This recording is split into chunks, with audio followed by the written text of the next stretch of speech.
Olá, gente, tudo bem? Estamos aqui no nosso segundo vídeo do canal Pérola de Grande Valor. E a palavra que eu quero deixar hoje, na verdade, era a palavra que eu queria começar com esse canal. Eu queria muito falar dela no início, mas eu entendi que essa palavra não era para aquele momento, né? Essa palavra é para o momento que nós estamos vivendo agora, para esse momento agora que Deus está falando comigo de uma forma diferenciada. Então, eu entendi que Deus não queria que eu falasse naquele momento, mas que agora é o momento correto de falar sobre isso. Então, a palavra que eu quero falar, não vou me estender muito, vou tentar ser o mais rápida possível.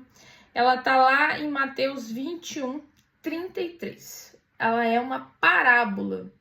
E uma parábola, ela podia ser uma história fictícia ou real que tem como objetivo ilustrar um ponto. Por exemplo, nesse momento aqui, ela estava querendo ilustrar, então, uma palavra de exortação, podemos dizer, uma palavra de exortação para aquele povo, que eram os fariseus aqui, os líderes religiosos. Então, era isso que, nesse momento, Jesus queria falar. Então, vamos lá para ler a palavra, né? Mateus 21, 33, então ele começa assim. Atentai noutra parábola. Havia um homem, dono de casa, que plantou uma vinha. Cercou-se de uma sebe. O que é uma sebe? É uma cerca. Construiu nela um lagar. O que é o lagar? O lagar é onde pisa a uva. Edificou-lhe uma torre para vigiar. E arrendou-a a uns lavradores. Depois se ausentou do país. Ao tempo da colheita, enviou seus servos aos lavradores para receber os frutos que lhe tocavam. E os lavradores, agarrando os servos, espancaram a um, mataram a outro e a outro apedrejavam. Enviou ainda outros servos em maior número e trataram-nos da mesma sorte. Então fizeram a mesma coisa. Apedrejaram, mataram, espancaram. Ao último enviou-lhes o próprio filho, dizendo: ao meu filho respeitarão. Mas os lavradores, vendo o filho, disseram entre si: esse é o herdeiro. Ora, vamos matar e nos apoderar da herança. E agarrando-o, lançaram-no fora da vinha e o mataram. Quando, pois, vier o senhor da vinha, que fará aqueles lavradores? Jesus pergunta. E respondeu, então, os líderes religiosos: fará perecer horrivelmente a esses malvados, e arrendará a vinha a outros lavradores, que lhe remetam os frutos nos seus devidos tempos. Perguntou-lhe Jesus, então, para eles: nunca leste nas Escrituras? A pedra que os construtores rejeitaram, essa veio a ser principal pedra angular. Isso procede do Senhor e é maravilhoso aos seus olhos. Portanto, vos digo que o reino de Deus vos será tirado e será entregue a um povo que lhe produza os respectivos frutos. Todo que cair sobre essa pedra ficará em pedaço, e aquele sobre quem ela cair ficará reduzido a pó. Os principais sacerdotes e os fariseus, ouvindo essa parábola, entenderam que era a respeito deles que Jesus falava e buscaram prendê-lo, mas eles temeram a multidão porque eles consideravam Jesus o profeta. Então vamos lá para a explicação dessa parábola. O vinho, ele vai significar o reino de Deus. O dono, ele significa o próprio Deus. E os lavradores são os judeus, os profetas, que eles foram recusados, rejeitados, mortos, humilhados. E Deus, ele manda o seu filho, que é o filho da história aqui, né? Que foi morto também, rejeitado. E quando Jesus ele pergunta, né, os fariseus, o que vocês acham que Deus vai fazer? Os fariseus, os líderes religiosos, eles pronunciam a sua própria sentença naquele momento. Eles falam, né, fará perecer horrivelmente a esses malvados e arrendará a vinha a outros lavradores que lhe remetam os frutos nos seus devidos tempos. Eles estão aqui profetizando, anunciando que o reino de Deus ele ia ser passado para outros povos. E o mais incrível dessa história é que 30 anos depois, os romanos cercaram, os romanos invadiram e destruíram Israel. Eles destruíram o templo e eles separaram os judeus. Eles levaram os judeus cativos e eles espalharam os judeus por toda a terra, até o dia de hoje. E depois disso, o reino de Deus ele foi para os gentios. Quem são os gentios? Os gentios somos nós, são as pessoas que não são judeus de sangue, né? Então, nós somos caracterizados como os gentios. E se hoje estamos no reino de Deus, é por causa da transgressão de Israel. Então, Romanos 11, ele vai explicando, então, que o pecado de Israel, ele trouxe bênção para os não-judeus. Mas um ponto importante que eu preciso grifar aqui é no Romanos 11, versículo 6, ele diz: e se é pela graça, já não é pelas obras. Do contrário, a graça já não é graça. Nós somos salvos pela graça, né? A graça que nos alcançou. Porque nada que nós possamos fazer hoje vai pagar o sacrifício vivo que Jesus fez por nós. Para morrer por nós lá naquela cruz, nós não somos dignos. Então, mesmo que você esteja na igreja 24 horas por dia, de segunda a segunda, isso não vai pagar a sua salvação, porque a salvação ela é de graça. O que nós fizemos hoje, servir a Deus, é uma forma de gratidão, mas não esperando que essa gratidão vá nos salvar. Hoje o que nós percebemos é que as pessoas, ao entrarem numa igreja, elas acham que elas precisam estar lá de segunda a segunda servindo a Deus, que o fato de estar lá servindo vai fazer com que elas sejam salvas. Não, não é isso. A salvação já nos foi dada, ela é de graça, é um favor imerecido. Nada que você vá fazer vai pagar isso. Isso tem que ficar muito claro na nossa mente, porque às vezes a gente acredita, né, nesse ponto de que a gente precisa fazer algo para ser salvo. Entenda isso. Deus, ele espera muito mais que você respeite o seu próximo, que você ame o seu próximo, ame a sua família, esteja presente na sua casa, do que você está 24 horas na igreja. Não entenda que isso é algo que você está fazendo para Deus. O nosso primeiro ministério é a nossa família, nós temos que cuidar da nossa família. Deus se agrada quando você cuida da sua família. Não adianta de nada você ir na igreja, ser uma pessoa na igreja muito bonito, aleluia, glória a Deus, se na rua você não é assim, você trata mal as pessoas, você é grosso, estúpido, ignorante, você não conversa com o seu irmão, você nem dá bom dia para a pessoa que mora no mesmo prédio que você, né? Quando tem uma oportunidade aí de você fazer uma fofoca, uma confusão, você tá dentro. Então as pessoas olham e pensam assim, meu Deus, que oportunista esse cristão, né? E hoje em dia nós estamos rodeados de pessoas assim. É por isso que o cristão hoje em dia é tão mal falado. Porque o lugar que você pode esconder a sua identidade é na igreja. Porque lá na igreja todo mundo é irmão, todo mundo fala a paz do Senhor, todo mundo fala glória a Deus, todo mundo chora, né? Um emocionalismo ali com os louvores, que já são, né, alguns propícios para fazer você chorar. Então, você chora, você faz, né, e acontece, ainda mais quando vê um fotógrafo perto da tua cara, né? Você já imagina, opa, será que esse meu lado aqui é melhor? Será que o esquerdo é melhor que o direito?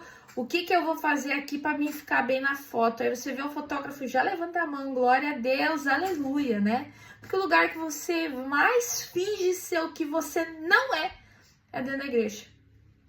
Agora, quem vai te conhecer mesmo é a sua família. Sua família conhece, sabe quem é você, né? Sabe quem é você fora, quando você tá ali no teu habitat, né? No teu habitat natural, né? Que você tira a máscara, tira aquela roupa evangélica, né? Você tira essa roupa, se despede dessa atriz, desse momento ali, né, que você tá encenando e você é verdadeiramente quem você é. E meus irmãos, eu digo para vocês assim, nós estamos vivendo tempos que a igreja, ela precisa entender. Nós precisamos olhar para o nosso irmão com um olhar mais de compaixão do que acusação.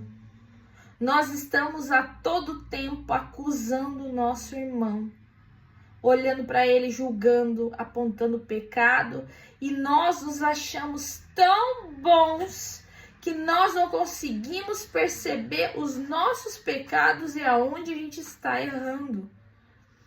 Porque nós nos achamos melhores do que os outros, porque simplesmente nós temos um cargo na igreja, ou porque simplesmente você está servindo na igreja, ou porque simplesmente você foi lá e se batizou, colocou aquela camiseta bonita, tirou uma foto, colocou ali um videozinho com um hino que te toca no seu coração e as pessoas pensam, nossa, agora essa aí virou cristã, né?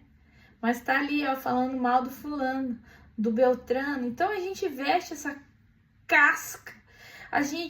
Eu cheguei à conclusão de que nada nos difere dos fariseus. Nada, nada, nada.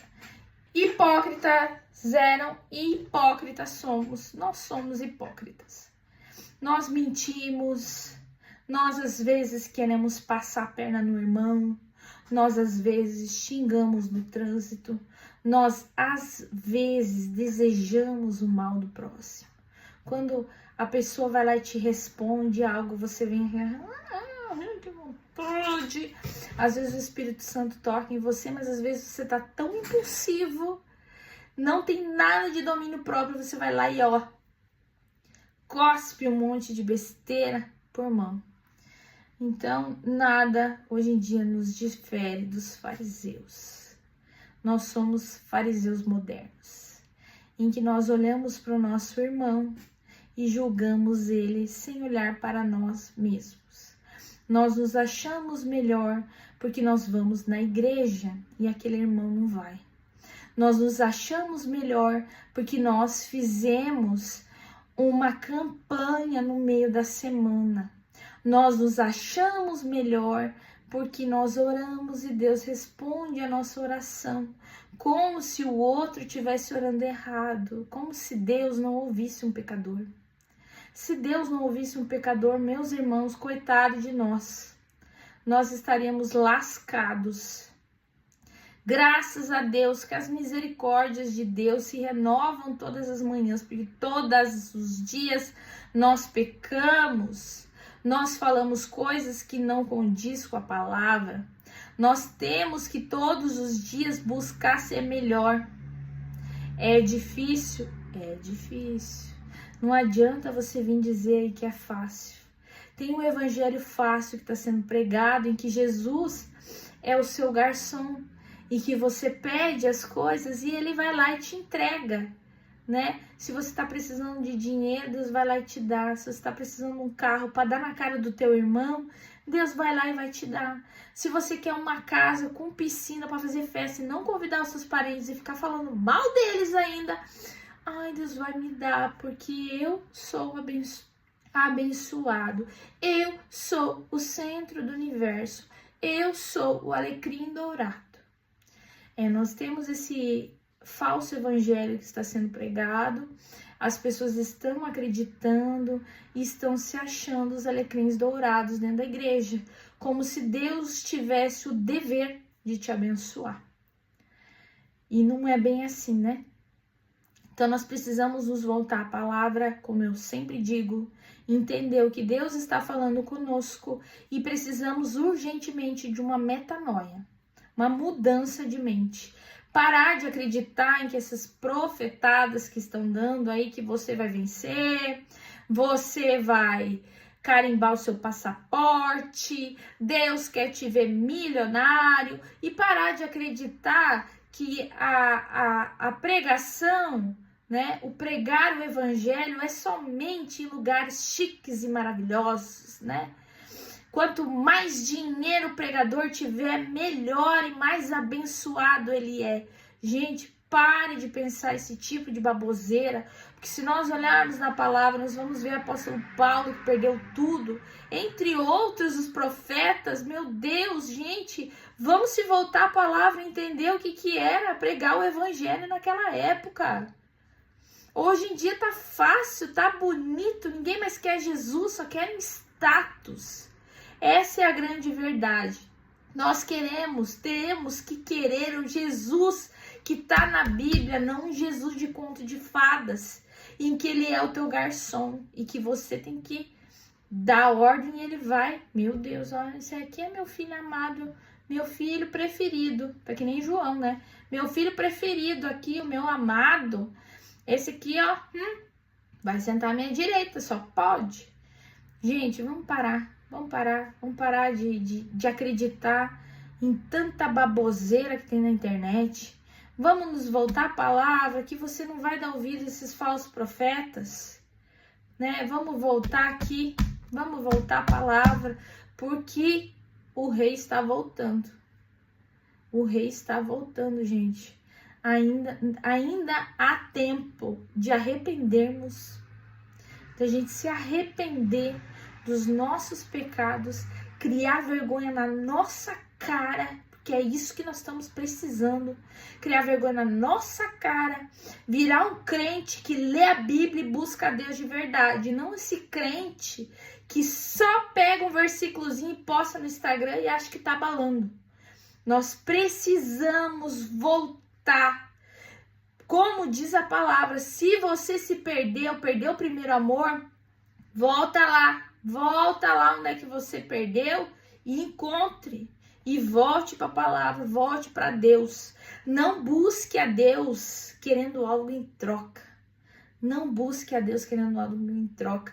O melhor de tudo, o maior de tudo, algo incomparável ele já fez, que ele te deu a salvação. Ele morreu por você, que não vale nada. Ele morreu por você. Então, o que você espera além disso? Eu não consigo entender quando as pessoas me dizem: Camila, eu quero tal coisa porque Deus tem que fazer para mim. Gente, Deus não tem que fazer nada. Pare de viajar na maionese. Pare de viajar na maionese, que Deus não tem que fazer nada por você, Ele já fez. Ele já fez. Se contente, busque a palavra, busque a Ele. Se você quer dinheiro, trabalhe. Se você quer sucesso, trabalhe. Busque a Deus em primeiro lugar, não pelo que Ele pode te dar, mas pelo que Ele fez por você na cruz. É isso que nós temos que entender e parar com esse evangelho coach, esse evangelho da prosperidade aí que você é o centro. Nós precisamos diminuir para Deus crescer na nossa vida. Agora, ser um egocêntrico não vai ajudar, meus irmãos. Não vai ajudar. Você ser egocêntrico, achar que você é o bambambam. Não vai ajudar. A mensagem de hoje é clara, né? Cristalina, assim como a água, né? Então, eu espero de verdade que quando você escute essa palavra, você entenda o que Deus está querendo nos falar aqui. E que Deus abençoe grandemente a sua vida. Que Deus abençoe grandemente a sua vida. Nós precisamos nos unir, acordar esse povo que está dormindo no banco da igreja. Nós precisamos nos unir, fechar nossa boca para as coisas que estão acontecendo. Não é uma opção, não é uma opção.